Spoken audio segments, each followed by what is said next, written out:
Primeiro que é bom estar na casa do Senhor, mais um dia este que o Senhor nos concede o fôlego de vida. Aleluia.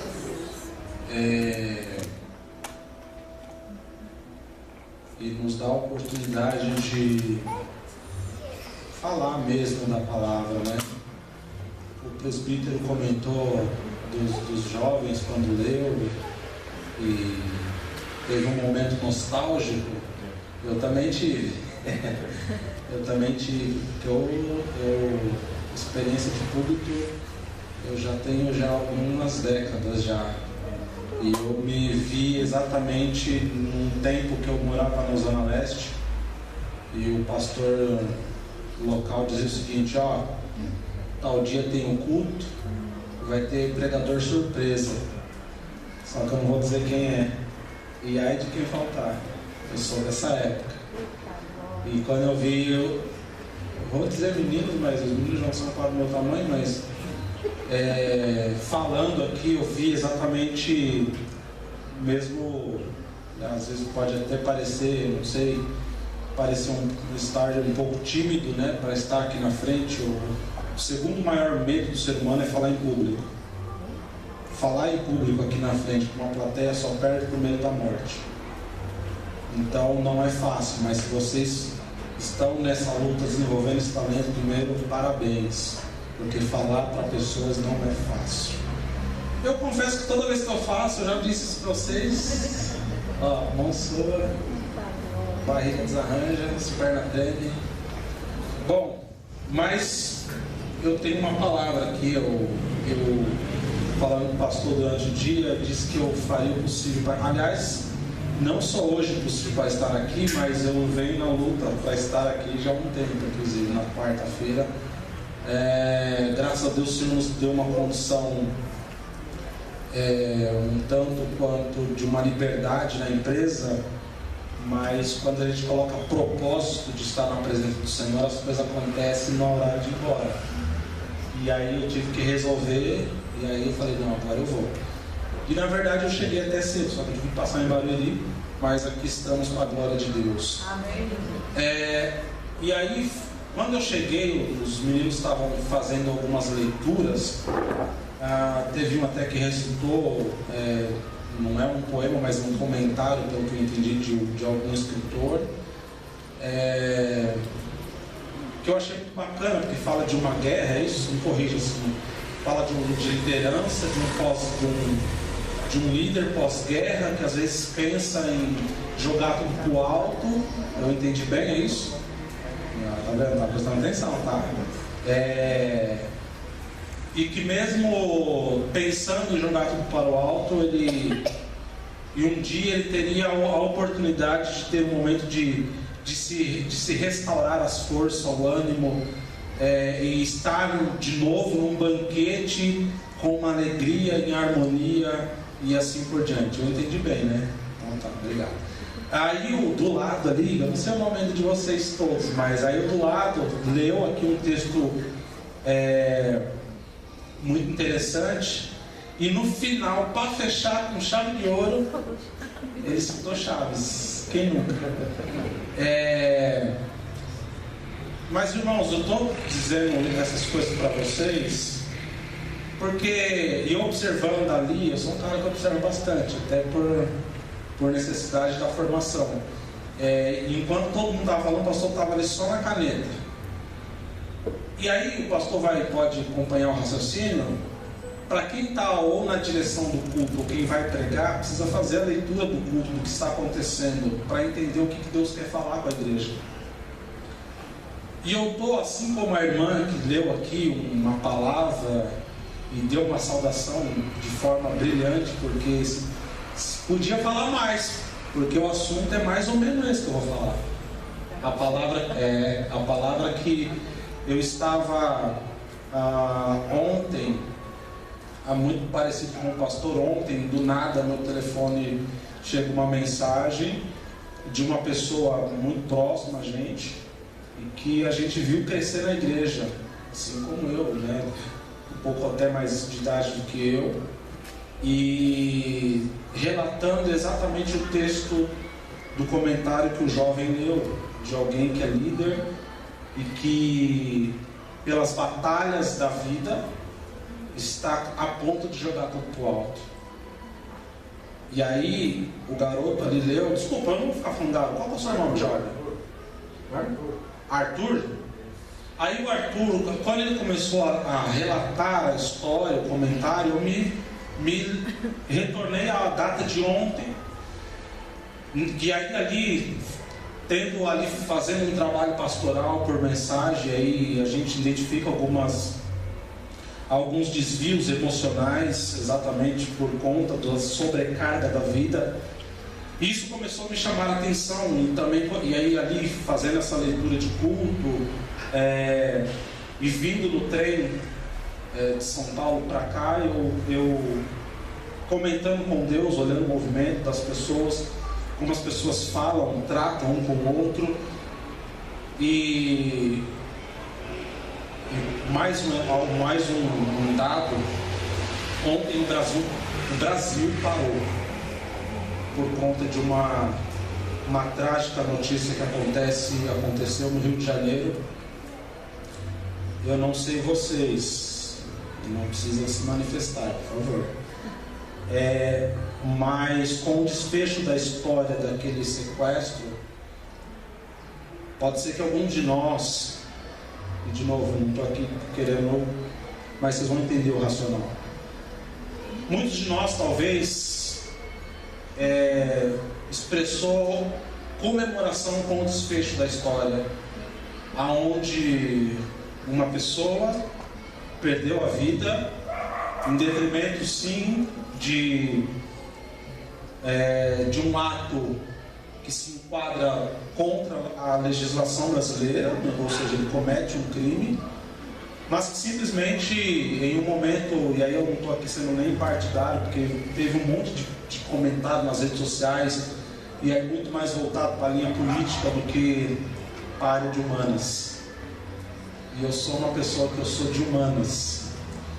E quando eu vi o desfecho, quando eu levantei para me arrumar para ir trabalhar, a notícia já estava correndo. Cheguei no serviço, estou trabalhando, daqui a pouco todo mundo está comentando, eu não vi. Quando eu cheguei em casa ontem à noite, um pouco antes de começar a falar com a pessoa que me mandou a mensagem, eu ligo a televisão do noticiário, que é o que eu só gosto de assistir a notícia, e aí eu vi o desfecho, que foi, e vi exatamente a cena que os atiradores de elite entram em ação. Né? Quando eu vi aquilo, eu até parei de assistir. Única e simplesmente porque eu sou de uma época que tem uma irmã chamada Guilmar Victor, que cantava aí no valor de uma alma. Irmão, você sabe o valor que tem uma alma. Aí o irmão cantou aqui o hino da harpa, porque Jesus me ama. Então, percebam que tem uma direção que Deus quer falar nesta noite. Ele já está falando através de todos nós aqui reunidos. O que eu quero dizer com isso é muito simples, muito prático e objetivo. E aí, para fechar, as irmãs, ao abrilhantar a noite cantando, e quem sabe faz ao vivo, já diria Fausto Silva, tem uma frase do hino que me chamou muito a atenção, que diz que eu não abro mão do céu, mesmo diante da morte, é isso? Só que quando a gente começa a olhar todos esses fatos, todos os textos que foram lidos aqui, eu vou fechar exatamente com um texto que vai dar um entendimento, é que às vezes como a gente canta, eu não abro mão do céu, mesmo diante da morte. Mas eu quero levar e chamar-nos a abrirmos mão de estar no céu um dia. Não abrimos mão do nosso Senhor e Salvador, Jesus Cristo, mas abrimos mão da vida. Nós falamos que não abrimos mão do céu, mesmo que nós enfrentarmos o maior e pior de todos os perigos. Mas basta as intempéries e as tempestades da vida. Basta alguém na igreja, no corredor da igreja, esbarrar em você, pronto. Basta o pastor ter uma fila de pessoas para falar e não conseguir falar com você, que já é motivo para a gente abrir mão da vida, a vida em comunhão, a vida de estar junto, congregado, na Assembleia dos Santos, onde o Senhor ordena a bênção. Nós estamos abrindo mão da vida por muito pouco. Nós cantamos brilhantemente, teologicamente, que nós não abrimos mão do céu, mas nós estamos abrindo mão da vida. Nós estamos abrindo mão de amar ao outro, como assim Cristo nos amou primeiro. Aleluia. O Senhor está falando aqui nesta noite, não tenho dúvida. E eu disse aqui já numa outra fala, que quando eu olho para o outro, e numa situação como a da notícia de ontem, em nível nacional, você acha que a notícia lá do estado do Rio de Janeiro não te afeta aqui em São Paulo? Quero te dizer, como profissional de área humana, afeta sim, porque quando você recebe essa notícia, o seu emocional já começa, se você inclusive, quando no ato do desfecho, comemorou também, eu preciso te dar uma notícia, você não está bem, porque o amor de Cristo não está transbordando em você. Aí o texto na qual eu quero fechar toda essa parábola, com essa reflexão, está exatamente quando Paulo escreve à igreja da Galácia, no capítulo 6.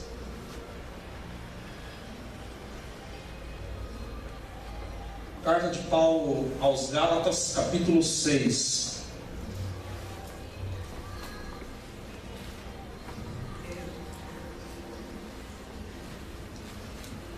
Carta de Paulo à igreja da Galácia, aos Gálatas, capítulo 6, verso 9 e 10. Todos acharam? Diz assim o texto, os dois versos: não nos cansemos de fazer o bem, pois se desanimarmos, chegará o tempo, se não desanimarmos, chegará o tempo certo em que faremos a colheita. De que colheita? Daquilo que eu estou fazendo.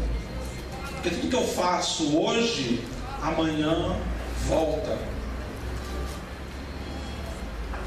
Portanto, sempre que pudermos, devemos fazer o bem a todos, especialmente aos que fazem parte da nossa família na fé. Nós dizemos que não abrimos mão do céu, mas estamos perdendo e abrindo mão da própria vida, do viver, do hoje. Porque eu não sei se você sabe, mas o amanhã não existe, o ontem já passou.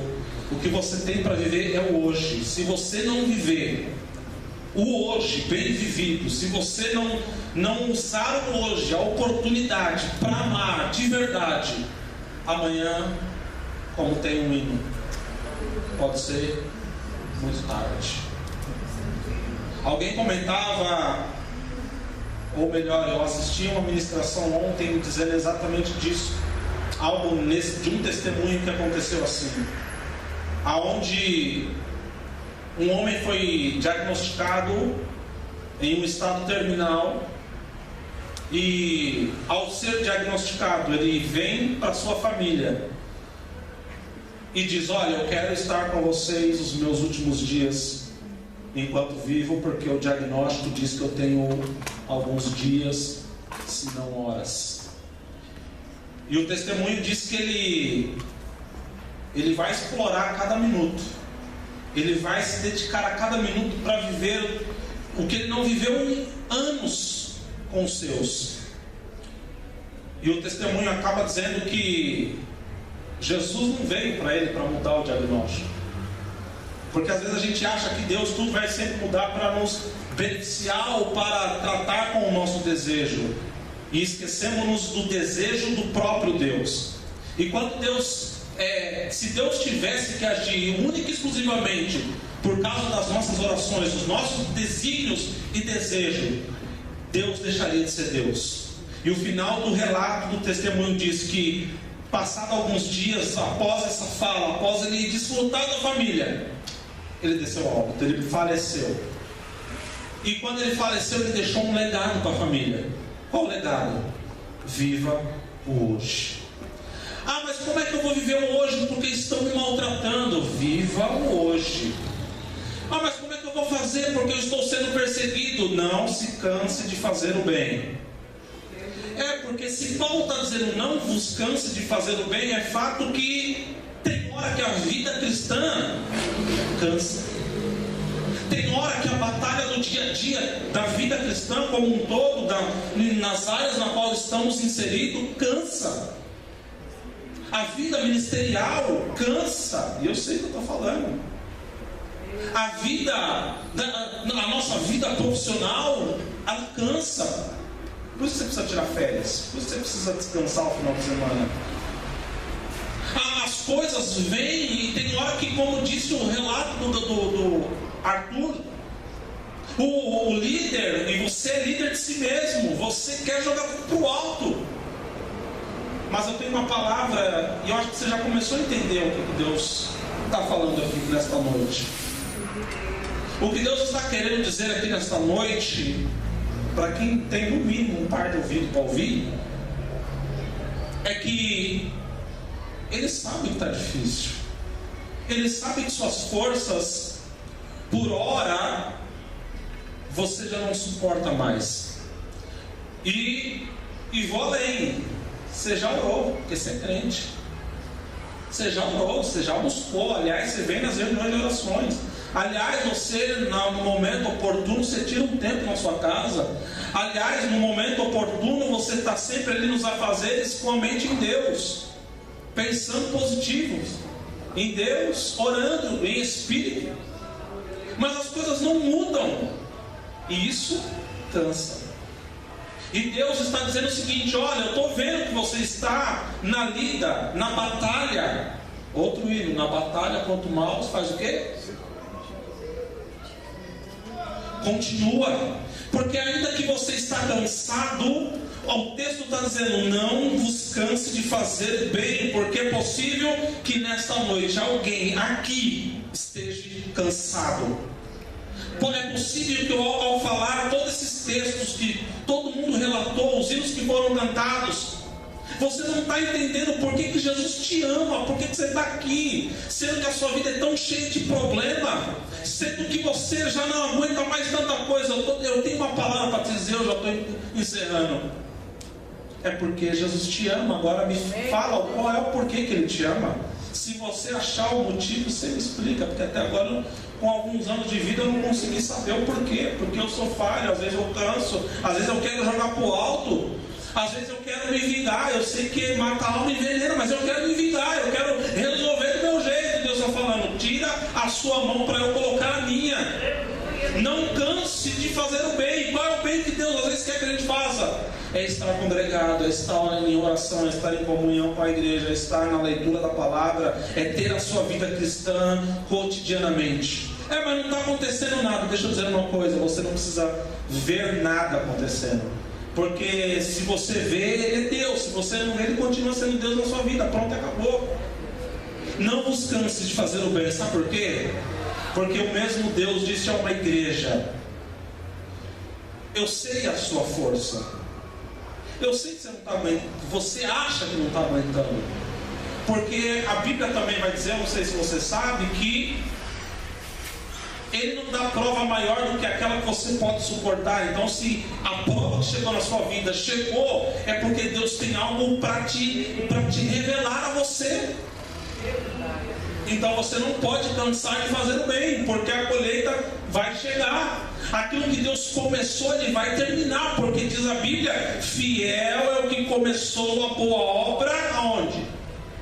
Alguém sabe ou não? A boa obra é nós. Então não se canse de fazer o bem.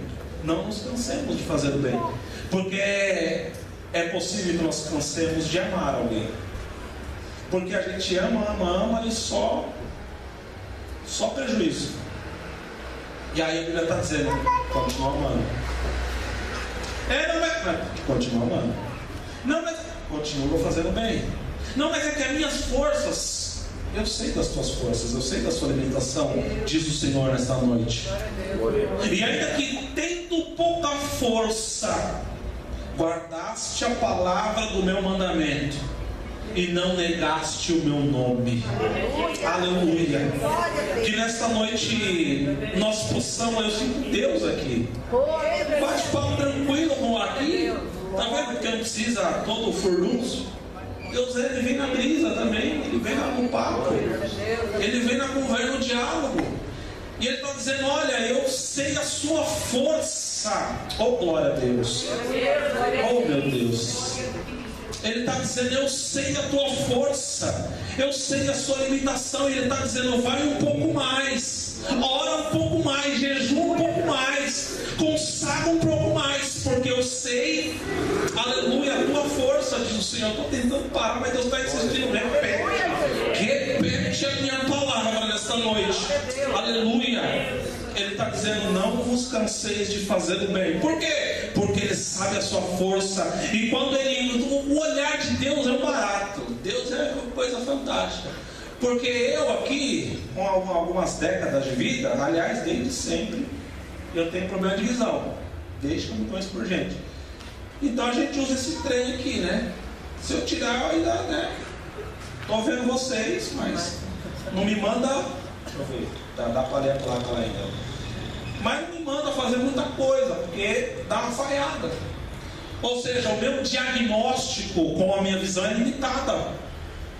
Ok? E aí qualquer um dos senhores, das senhoras que estão aqui, que não usam esse trem aqui, é um pouquinho melhor do que a minha visão, mas ainda assim é limitada. Mas quando Deus, eu estou dando esse exemplo para dizer o seguinte, quando Deus olha para você, Ele sabe das tuas forças, Ele sabe qual é o nível da tua força, qual que é a porcentagem da bateria que você está, e Ele está dizendo, calma, não vos cesse, não vos canse, não pare de fazer o bem, porque eu conheço as tuas obras, eu conheço a tua força, diz o Senhor dos Exércitos nessa noite. Que Deus tem que nos abençoe. Senhor, nós te louvamos, nós te agradecemos por esta oportunidade que nos desse de estarmos reunidos aqui, te adorando, Senhor, louvando o teu nome.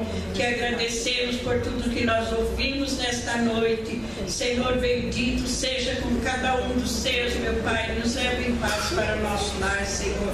Guarda-nos, livra de todo mal, Senhor querido. Nós te louvamos e te agradecemos em nome de Jesus. Amém. Amém. Levante a sua mão no céu.